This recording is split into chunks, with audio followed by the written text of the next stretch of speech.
Hey there, my friends. It's Bill MacDonald, and today I'm the Common Sense Math Doctor. And before I share any videos for the rest of this semester and the following one on any reading, writing, math, or even motivation in English or Spanish, I just wanted to share some common sense things that I think are just common sense. Uh, for math, the last 3 years, the scores have been the lowest in third through ninth grade. Out of the 10 lowest performing, the third through ninth grade math scores have been the lowest. And partially, I would agree with many of you that the test is very rigorous. They're turning um, what used to be just word problems into uh, sentences and paragraphs, and the rigor of the new non-multiple choice and open-ended type formats where students are not just having to do grid responses for math, but they're having to do uh, open-ended text entry, short constructed responses with two sentences or more for answer evidence, and complete essays in third through 10th grade. Well, I do want to say that one of the main reasons that I feel like that we're not connecting to our kids is not just the grade level appropriateness. It's what are we doing in spite of the frustrations that we're feeling. And I just want to share some insight with you. Uh, for those of you who don't know me well, I've been a consultant now for 20 years, all across Texas and other states, mainly in reading and writing, quite a bit in math, and I've even done some classroom management and motivation. And I've seen a lot of things that work and a lot of things that also don't work. So I do want you to notice that whenever I'm posting a math video, you'll see my um, contact information, at least my email there in the upper right-hand corner of my screen. So if you ever need to email me and you're watching this through my YouTube page, then feel free to let me know if you have a question or need any specific strategies. I've already sent um, all of you my practice tests that I've come up with so far from previous years, and I've already made two tests for math and reading so far for this past year's test. So I want to just share with you uh, a short video using a little cartoon character that I normally show to my reading teachers, but it has to do with what it says, what you see here in the corner. Um, Common sense math, common sense, you taking difficult math skills and making them using what many of you know as TPR, like total physical response. And as you can see there in my pictures, the seeing, the touching, the taste, the hearing, the smelling, uh, the doing with your hands, the tasting. I want to focus more on the tongue, the saying, the speaking of the test. So if you could write something that I think will help, it'll be that silence is deadly in a classroom of auditory learners. And I can only show you what I mean by showing you my little cartoon that is in my binder. Most of you have it, and this year it's on page 5 of my little mini reading and writing binder. And I'm going to actually use the acronym SOLO to explain why the scores in many subjects, not just reading, writing, and math, are so low. So when you teach kids, you should probably teach them in alphabetical order, that you should allow them to work in G groups, P partners,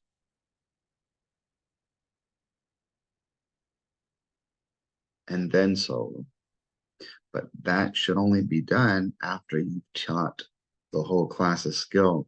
So this student-centered philosophy that's taking place, where if it's all student-centered, but nothing ever took place as a class where the skill got taught to the whole class, where they could all see it, they could all open their mouth and say it.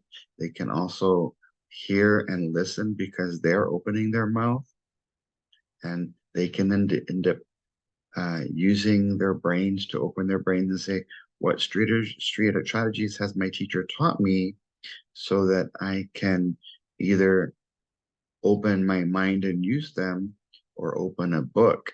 And the last part of lob is going to be either lined or blank paper that your students can use because of this transition to online. And so what's happened a lot of times is a lot of your students are not requiring your students to use anything on lob and on lined or blank paper. And so what's happening is all you're seeing is the output, the product that's produced by the computer. So let me share with you a philosophy of the steps that can take place, that every time they're reading, everybody should be seeing. And in order to hold everybody accountable, if one group is reading loudly, or one team, or one person, then everybody else should be reading that sentence or that problem or that paragraph, that stanza, that scene, that play softly, where everybody is seeing it. Whenever you see something, your brain takes a picture. When you do step 2 of solo and you actually open your mouth to read softly, if you're the one who's reading, if you're not the one who's reading loudly as that person or that group, then you should be reading softly as a whisper or in a medium voice, where your brain, because you're opening your mouth, the O of solo, it's recording a video. What does the sentence sound like? And what's going to happen is, as you open your mouth, when you're reading the question, you're going to start hearing and listening to keywords that'll allow you to open your brain and say, oh, my teacher has given me some clues that'll help me find the answers to these difficult questions. And so what will begin to happen when everybody is required to open their mouths is that you won't have those groups or those partnerships that are having their eyes and their ears focusing on a whole bunch of other different things.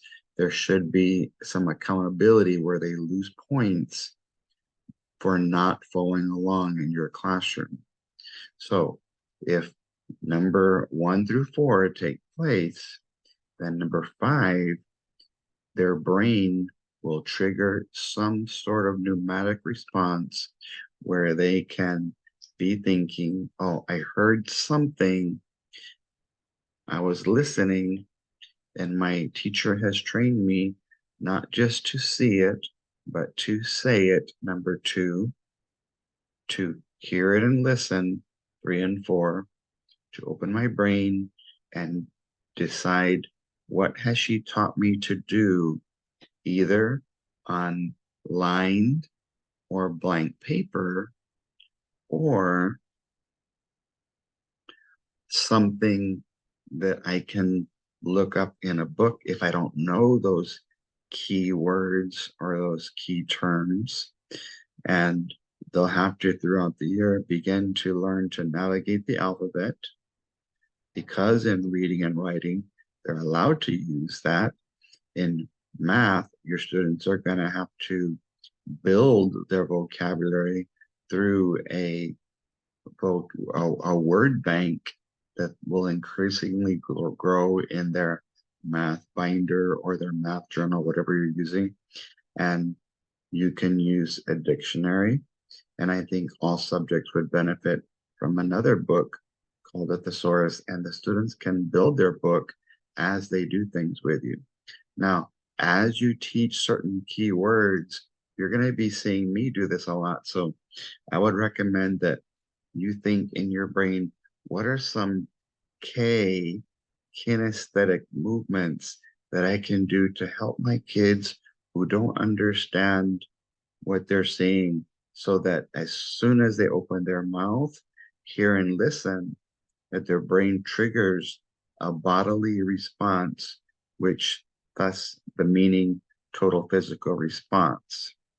And hopefully with all of these, I want to thank a Miss Leal from the Kingsville Corpus area who made this drawing for me many years ago. What will happen is, because you're doing all of these total physical response approaches, trying to meet the needs of all of your students, not just the ones who can use worksheets. Many of you heard a consultant who used to say, stop using so many worksheets and use sheets that work. Getting off the paper to help your kids, you need to see it and hear it and say it and do it in a different way. Maybe you'll get the right answer. They might write the right answer, whether it's on paper or whether it's on a computer.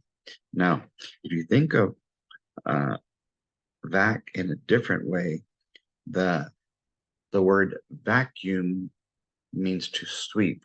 And no, it means to use a machine that makes noise to get dirt off of a carpet. Now, the carpet is the lowest part in your classroom or in your home, the rug, the carpet. And so the lowest level in your classroom are what I'm going to call the vac kids, that unless you make things for them, the visual, the verbal, A, auditory, and K, kinesthetic, then they're never going to be able to make that total physical connection using the total physical responses, because many of us, we stop at number one, where the students are just reading silently. And what happens is all of steps 2 and 3, 4, 5, 6, 7, 8, 9, and 10 don't take place. And so if I was to tell you, hey, let's all go fly to Hawaii, everybody likes Hawaii. Just because you've been in a plane before, if I gave you the keys to the plane, we're all gonna crash. We're gonna die because you weren't ready to fly solo. You needed to say, I need to practice each skill in a progressive way, alphabetically English, class, then a group, then partner, then solo, and in Spanish, clase, grupo, pareja, solo. So please keep this little boy in mind all throughout this year as you're watching me guide you in your reading, writing, math, in both English and Spanish, so that you can use either some of my ideas or some of your own to make sure that the kids are making the connections. So in a summary, 100 miles an hour, let them see the question, the question. They can open their mouth and say the keywords. and they can be hearing and listening for certain things that you have triggered in their brain, that their brain will respond to do kinesthetically, or they will have to remember to use the skills of a book that will allow them to look for the clues because their brain didn't remember that skill, and they'll be able to navigate the alphabet, then the dictionary, and then the thesaurus in that order, so that they can begin to learn. So if you have students who can't navigate an entire dictionary or a thesaurus, then you give them an alphabetical order of here's my word bank of science or social studies terms that I've learned this month or this week that are specific to my class, or even sometimes specific to a certain student. So keep that in mind. And a lot of times people will say, well, Bill, that's not my teaching style. And I have to tell you all the time that 100% of the time, more important than our teaching style is our students' learning styles. And a lot of times that's what the greatest teacher on earth had in mind when he was trying to teach people things. He was talking to adults one day, several thousand years ago, and he said a lot of things in interesting ways using analogies and parables and allegories. And those were not always seemingly appropriate for them.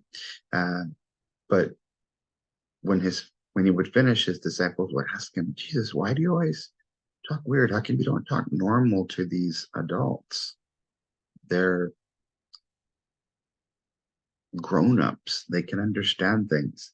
And so if Jesus said he had to use milk methods, if he had to teach things, he said they have eyes, but they don't see.